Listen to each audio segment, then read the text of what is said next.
জানলা বসে কি করছিস টুডু? দিনটা ছিল ২৭শে তাই নভেম্বর। আমরা সকালবেলায় বেরোচ্ছিলাম পিকনিকে।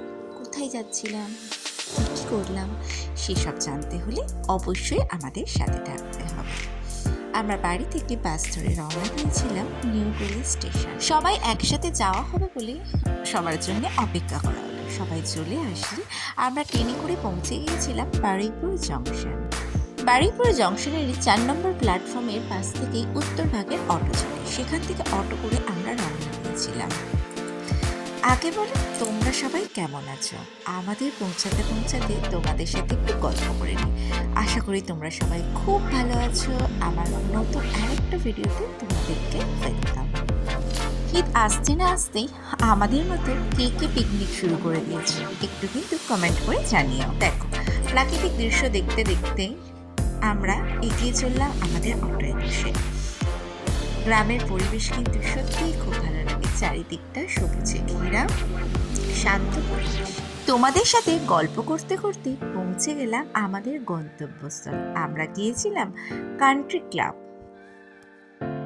গ্রাম্য পরিবেশে মোড়া একটা বেশ বড়ই রিসর্ট। তোমাদেরও খুব ভালো লাগবে। চলো তোমাদেরকেও ঘুরে দেখাই সব কিছু। ঢোকার সাথে সাথেই দেখলাম একটা পুকুর, আর সেই পুকুরের পাশে দেখো কতগুলো হাঁস বসে রয়েছে। তারাও কিন্তু রোদের মজা নিচ্ছে। এগিয়ে গিয়েই দেখলাম রিসর্টের সামনেই রয়েছে একটা সুন্দর মন্দির। সেই মন্দির তখন পুজো হচ্ছিল। চলো এবার আমরা ভিতরে যাই। ভিতরে গিয়ে আমাদেরকে প্রথমে ওয়েলকাম ড্রিঙ্কস দেওয়া হয়েছিল। আমি কোনো কারণবশত সেই ভিডিওটা করতে মনে ছিল না। এখানে আমরা আমাদের একটা রুমের চাবি নিচ্ছিলাম। আমরা যেহেতু বিকেলে বেরিয়ে যাব, তাই আমাদের জন্য একটা রুমই আমরা নিয়েছিলাম। রিসোর্টটা এতটাই বড় ছিল যে তুমি সামনে দাঁড়িয়ে দূরে কে দাঁড়িয়ে আছে সেটা কিন্তু তুমি নিজেও চিনতে পারবে না। তাহলে বুঝতেই পারছো তো রিসোর্টটা কতটা বড় জায়গা নিয়ে তৈরি ছিল। এখানে গিয়ে না আমি একটা নতুন ফল দেখেছিলাম। এই ফলটা কি আমি চিনি না। ওখানে বলছিল এই ফলটা নাকি বিষ ফল। এর নামটা আমি জানি না। তোমরা যদি কেউ নামটা জেনে থাকো আমাকে কিন্তু বলো। বাচ্চাদের তো সময় কাটাবার খুবই ভালো জায়গা। এখানে খেলাধুলাও যেমন করতে পারবে, আছে তার সাথে পার্ক। দূরে যে বিল্ডিংটা দেখছো, ওই বিল্ডিংয়ে ছিল আমাদের রুম নেওয়া। চলো এবার তোমাদের রিসর্টের আরো কতগুলো সুন্দর জায়গা তোমাদেরকে ঘুরিয়ে আনি। রিসর্টের এই যে রাস্তাটা তোমরা দেখছো, এই রাস্তাটা দিয়েই কিন্তু যেতে হবে তোমাদের সুইমিং পুলে। তার উল্টো দিকেই দেখো আমাদের রুম। এই রুমটার মধ্যে ছিলাম আমরা, আর ওই দিকে অপোজিটে ছিল সুইমিং পুল। আমার তোমাদেরকে সুইমিং পুলটা একবার ঘুরিয়ে দেখাই। সুইমিং পুল এরিয়াটা কিন্তু কম বড় না। দেখো কতটা প্লেস নিয়ে তৈরি এই সুইমিং পুল এরিয়াটা। এই যে সুইমিং পুলটা তোমরা দেখছো না, এই সুইমিং পুলটা ছিল বড়দের জন্য। আর দূরে যেটা দেখতে পারছো এটা ছিল বাচ্চাদের। কেমন হয় সারাটা দিন শুধু এত বড় রিসর্টের ফাঁকা জায়গায় তোমরা কজন, হাতে গোনা কজন মিলে সারাটা দিন আনন্দ করে কাটিয়ে দেবে? কোনো হইচই নেই। এখানে চেরি তার পাপার সাথে সুইমিং পুলে নেমেছে।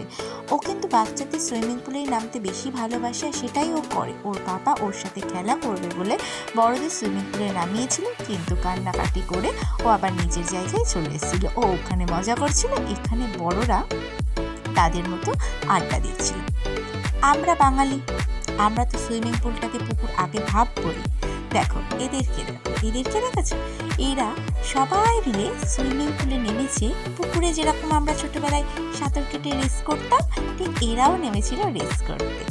কি সুন্দর দেখো, এরা রেস করছে। বাঙালি জাতি যেখানে যাবে নিজেদের চরিত্রটাকে একবার তো ফুটিয়ে না তুললে হয় না। দেখেছো এদের মজাটা কোথায় গিয়েছিল? সারাটা দিন আমরা এরকম ভাবে কাটালাম। তারপর তো চেরি উঠতেই চাইছিল না জল থেকে।